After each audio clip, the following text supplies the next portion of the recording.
Le Seigneur soit avec vous. Et avec votre esprit. Évangile de Jésus-Christ selon saint Matthieu. Gloire à toi, Seigneur. Après le départ des mages, voici que l'ange du Seigneur apparaît en songe à Joseph et lui dit : « Lève-toi, prends l'enfant et sa mère, et fuis en Égypte. Reste là-bas jusqu'à ce que je t'avertisse, car Hérode va rechercher l'enfant pour le faire périr. » Joseph se leva dans la nuit, il prit l'enfant et sa mère et se retira en Égypte, où il resta jusqu'à la mort d'Hérode pour que soit accomplie la parole du Seigneur prononcée par le prophète : « D'Égypte, j'ai appelé mon fils. » Alors Hérode, voyant que les mages s'étaient moqués de lui, entra dans une violente fureur. Il envoya tuer tous les enfants jusqu'à l'âge de 2 ans à Bethléem et dans toute la région, d'après la date qu'il s'était fait préciser par les mages. Alors fut accomplie la parole prononcée par le prophète Jérémie.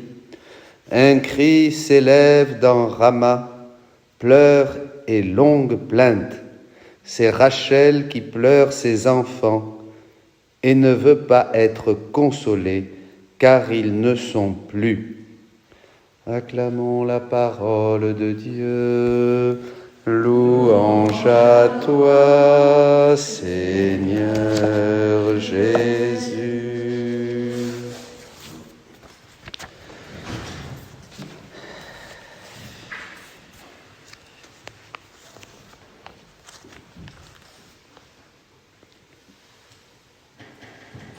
Cette histoire du massacre des saints innocents, cet épisode de la vie de Jésus, de la Sainte Famille,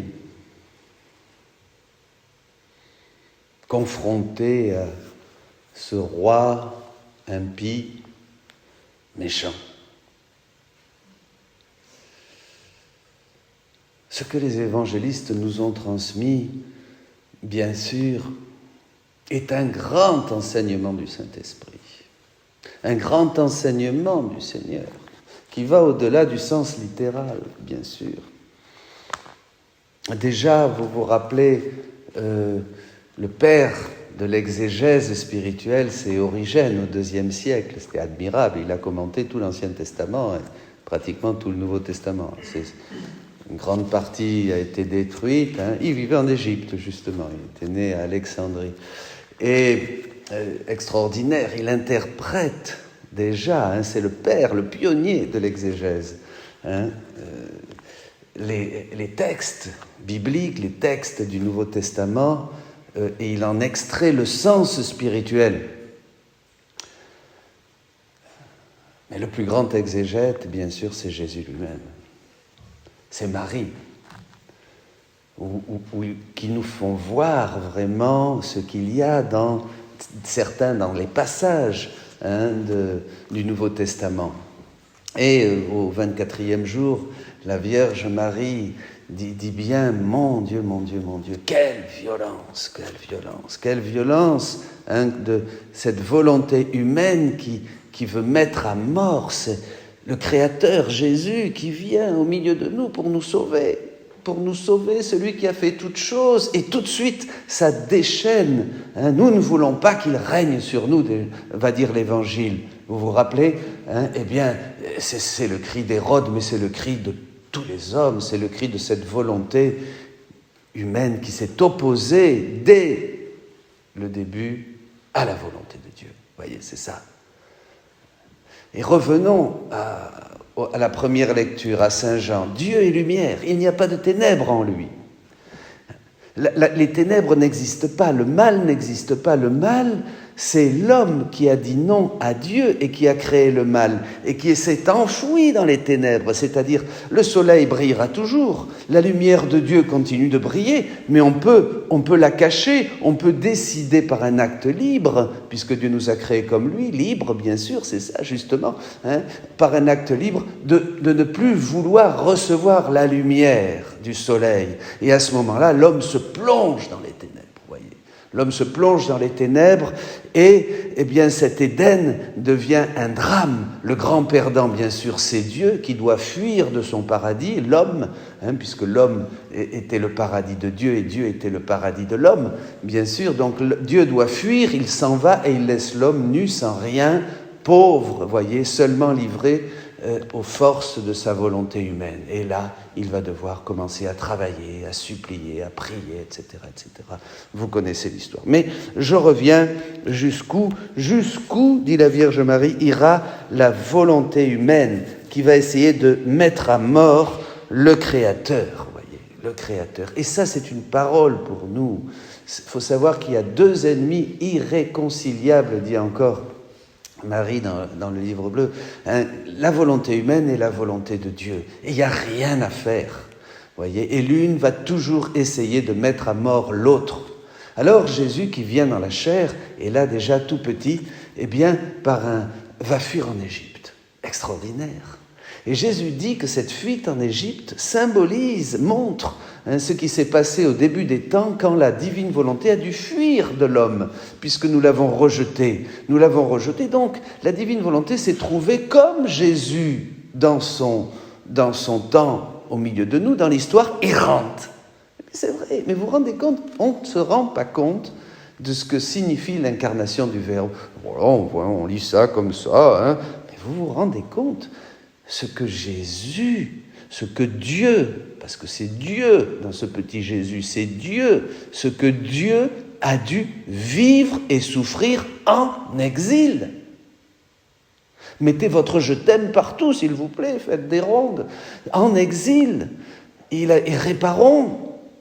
Avant le massacre des saints innocents, il faut pleurer sur cet exil de la divine volonté au milieu des hommes qui est venu se perdre et qui va souffrir des tourments. Déjà, son exil commence dès le péché d'Adam, puisque Dieu ne trouve plus où déverser son amour. Dieu ne trouve plus où se décharger de toute sa tendresse, de tout son amour et vivre pleinement, vous voyez, dans une créature de même nature que lui qui puisse lui donner parfaite adoration, parfaite correspondance et le glorifier parfaitement. Donc, déjà, Dieu est seul.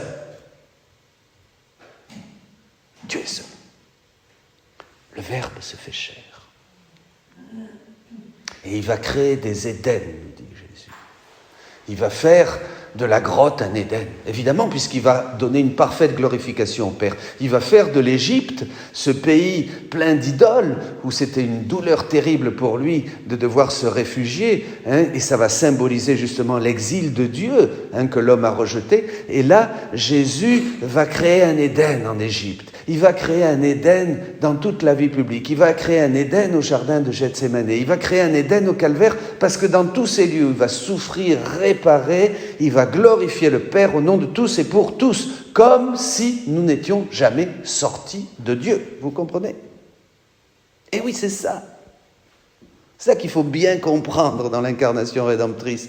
C'est que, et en créant ces Éden, dit Jésus, il va nous donner la certitude de notre rédemption, la certitude que le sang, la croix vont nous sauver et vont nous laver de tout péché, et la certitude aussi qu'il va instaurer le règne de la divine volonté pour que l'homme revienne d'exil, parce que cette volonté exilée doit revenir pour qu'on puisse vivre comme au début, en parfaite harmonie, en parfaite communion, en parfait bonheur, et que les joies du début, où Dieu prenait plaisir avec l'homme, à s'amuser, à recevoir de l'amour qu'il donnait, il le recevait.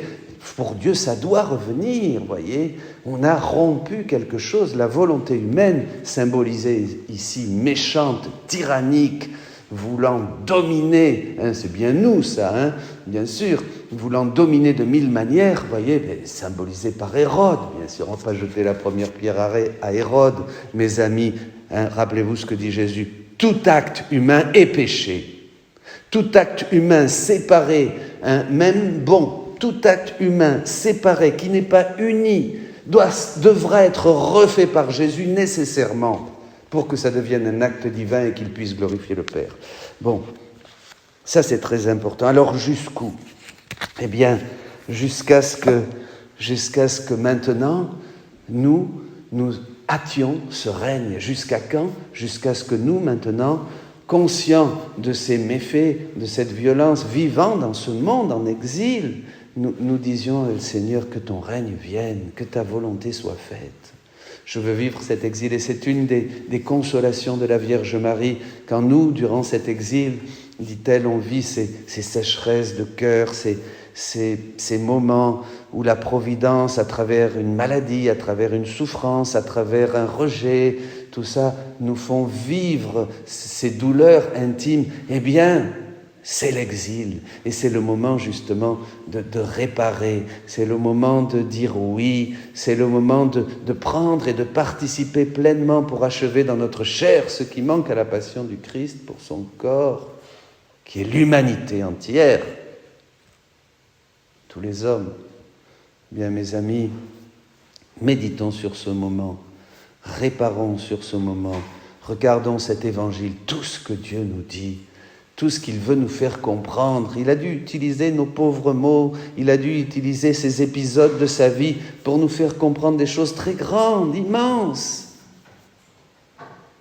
Rendons grâce au Seigneur et demandons maintenant à la Vierge Marie, à la Sainte Famille, à Saint Joseph, de nous faire entrer pleinement dans cette vie divine pour prendre part avec nos adorations, notre je t'aime, nos réparations, nos larmes, avec tout l'amour de notre cœur, dire à Jésus, oui, je veux participer, je veux aller là où tu vas, je veux t'aider là où tu as besoin d'être aidé, je veux consoler, je suis avec toi, reçois ma volonté, reçois mon cœur. Amen.